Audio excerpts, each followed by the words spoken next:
নমস্কার বন্ধুরা, Jeet blogger kitchen থেকে সবাইকে স্বাগত আপনাদের। আর আমি আজকে একটা রেসিপি করব যে কাঁচা মাছ নিয়ে নিয়েছি, ইলিশ মাছ। এটা এখানে আপনার 600 গ্রাম মতন ইলিশ মাছ আছে। তো এই মাছটা আজকে আমি ভাপায় করব, এই বাটির মধ্যে ভাপাতে করব। তো আমাদের ভিডিওটা সম্পূর্ণ দেখবেন, আর ভালো লাগলে লাইক কমেন্ট শেয়ার করবেন, আর বিশেষ করে ফেসবুকে ফলো করবেন। আর করি দেখেন, একটা এরকমটা তৈরি করি, তারপর দেখাচ্ছি। আর দিব হচ্ছে এখানে কালো সরষা আর হচ্ছে সাদা সরষা নিয়ে নিয়েছি, এই দুটো মিক্সিতে দিয়ে দিব গুঁড়ো করার জন্য। আর এটার মধ্যে ছোটো একটা পেঁয়াজ নিয়েছি আর 3টা কাঁচা লঙ্কা নিয়েছি। এটাকে এখন পেস্ট করে নিব, তারপরে মাছের মধ্যে মাখিয়ে একবারে বসিয়ে দেবো। বন্ধুরা, সুন্দর করে পেস্ট করে নিয়েছি পেঁয়াজ আর সরষা আর কাঁচা লঙ্কা ছিল, এটা বাটির মধ্যে দিয়ে দিব।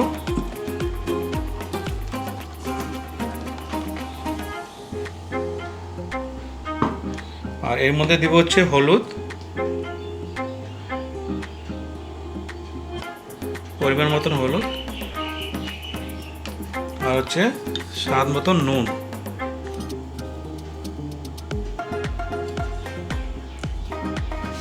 এটাকে মশলাটাকে সুন্দর করে মেখে নিই।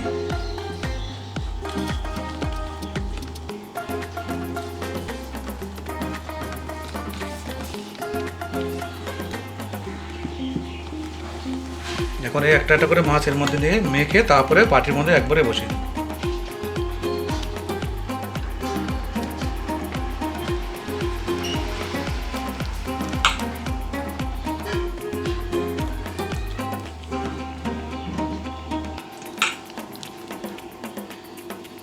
এখন ইলিশ মাছে খুব কম ডিম হয়, এটা ডিম ছিল না, এই সময়টা খুব কম হয় ডিমটা। এর মধ্যে দিতে হচ্ছে কাঁচা সর্ষের তেল, পরিমাণ মতন কাঁচা সর্ষের তেল দিয়ে দেবো। এই তেলটাই স্বাদ হয় মাছে।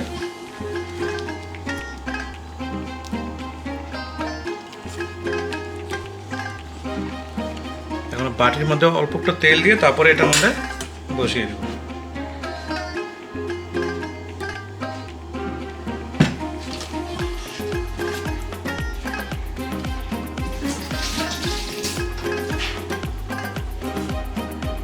তেলটা ঘুরিয়ে নিই ভালো করে, তাহলে সাইডে লাগবে না। অ্যাকচুয়ালি এটা ব্রাশ দিয়ে করতে হয়, আমি হাতেই করে দিলাম। এবারে মাছটা একটা একটা করে বসিয়ে দেবো এখানে।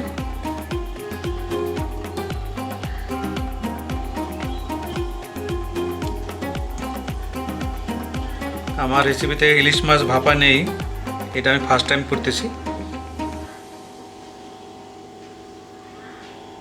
বাকি মশলাগুলো এর মধ্যে দিয়ে দেবো। আমি এটা বাটি দেওয়ার জল, অল্প জল দিয়ে দিচ্ছি এর মধ্যে, নাহলে একদম টেনে যাবে। আর এর মধ্যে দুটো কাঁচা লঙ্কা দিয়ে দিব, দুদিকে দুটো কাঁচা লঙ্কা দিয়ে দিই। এই আর একটু জল দিয়ে দিই, নাহলে তো ওটা তো কাঁচাই থেকে যাবে। একটু জল দিয়ে নাহলে টেনে যাবে ওটা।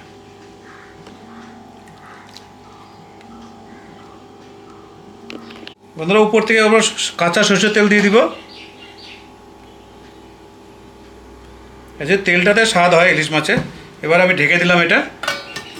এই জলের মধ্যে এই রিংটা দিয়ে দিব, জলের মধ্যে এটা বসিয়ে দিলাম।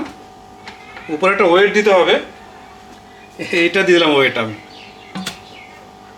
এবার হোক, এটা গ্যাসটা পুরো আঁচে দিয়ে দিছি। একটু গরম হওয়ার পরে জলটা যখন ফুটবে তখন আঁচটা কমিয়ে দিব। আর এখন ফুল আজে আছে, দেখুন। একটু গরম হওয়ার পরে তারপরে আমি আঁচটাকে কমিয়ে দেবো। বন্ধুরা, ভাবে যে বসিয়েছিলাম, দেখুন জলটা আমি ভরেছিলাম, জলটা অনেক কমিয়ে গেছে, অল্প জল আছে। তো আমি এটা এখন সরিয়ে দিই। ওয়েটটা গরম আছে, প্রচুর প্রচুর গরম। ওয়েটটা সরিয়ে দিলাম, এখন বাটিটা নামিয়ে দেখি।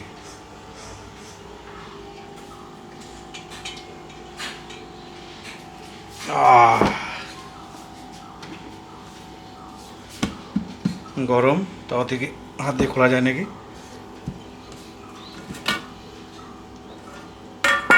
আর দেখুন, দারুণ দেখতে হয়েছে, হেভি সেট বেরিয়েছে একদম। তো সেন্ট তো, গন্ধ তো আসবে সুন্দর, যেহেতু ইলিশ মাছ সর্ষে বাটা দিয়ে করা। দারুণ আছে, দারুণ। উপরে একদম সরের মতন পড়ে গেছে। বন্ধুরা রান্না তো কমপ্লিট, এবার খাওয়ার টেবিলে দেখাচ্ছি আবার।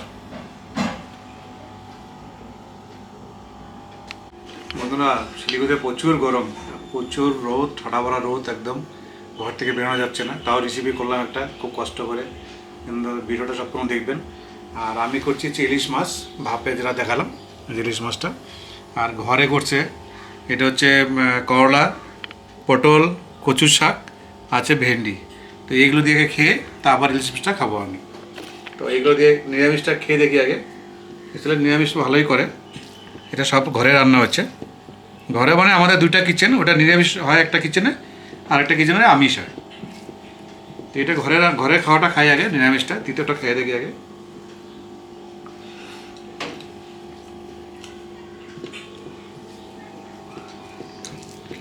এখন গরম, তৃতীয় খাওয়া ভালো।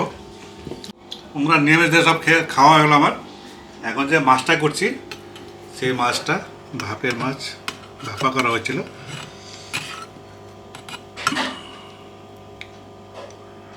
না কেন এটা একটু গ্রেভি নিয়ে নিই।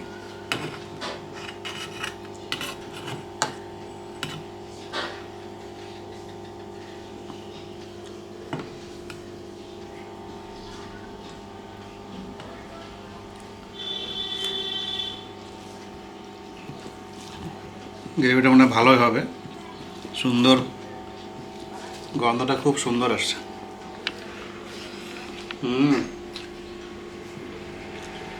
একদম দারুণ হচ্ছে, দারুণ। এটা মাছটা ভাপার মাছ, একদম গলে গেছে, সুন্দর হচ্ছে মাছটা। বন্ধুরা বহুত টেস্ট।